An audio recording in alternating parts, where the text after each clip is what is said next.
আবারও চলে এলাম সকালবেলায় মণ্ডল কৃষক ইউটিউব চ্যানেল থেকে একটা আপনাদেরকে আলু জমির ভিডিও উপহার দিতে। দেখেন, এবছর 2025 সালের আলু গাছ। এবছর আলু গাছ খুব সুন্দর আলু গাছ হয়েছে প্রত্যেকটা চাষি ভাইয়ের। দেখেন, তবে এবছর আলুর দাম কি হবে বলা যাবে না, তবে আলু এবছর খুব সুন্দর আলু গাছ হয়েছে। প্রত্যেকটি চাষির আলু গাছ ভালো হয়েছে। আলু গাছ ভালো হওয়া মানেই আলু ফলন ভালো হবে। ফলন ভালো হলেই বাজারে আলুর দাম কমবে। দেখেন, প্রত্যেকটি চাষির আলু গাছ খুব ভালো হয়েছে।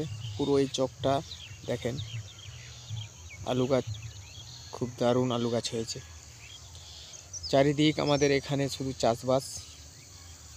এই যে সর্ষে দেখেন, এটা ছিল নিচেতে, আগে শশা ছিল, শশার পরে সর্ষে। শশাটা শেষ হয়ে যাবার পরে সর্ষে গাছগুলি উঠে যায়। শশা গাছটি যখন সারা মাটি দেওয়া হয় তখন সর্ষেগুলি ছড়ানো হয়েছিল। দেখেন, এবছর আলুর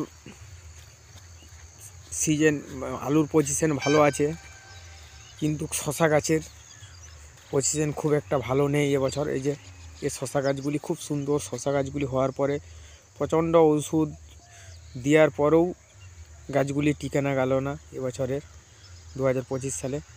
আগের বছর খুব ভালো আলু শশা হয়েছিল, কিন্তু এবছর দেখেন কি অবস্থা। শশা গাছের অবস্থা একদমই খারাপ। কি করার আছে আর বলুন? আমরা চাষি, আমাদেরকে চাষবাস করতে হবে। চাষি হচ্ছে আমাদের প্রধান উপায় অর্জন। তো কি করার আছে আর? শশা গাছটি দেখুন কত লোকসান হলো। উপরের জমিটা যে সরষে আছে ওইটাও লোকসান হয়ে গেছে। শশা এবছর আবহাওয়ার প্রবলেমের জন্য শশা গাছ ভালো হয়নি। দেখেন, এই শশা গাছে কত খরচা করা হয়েছে। প্রায় এটা 10 কাঠা জমি আছে।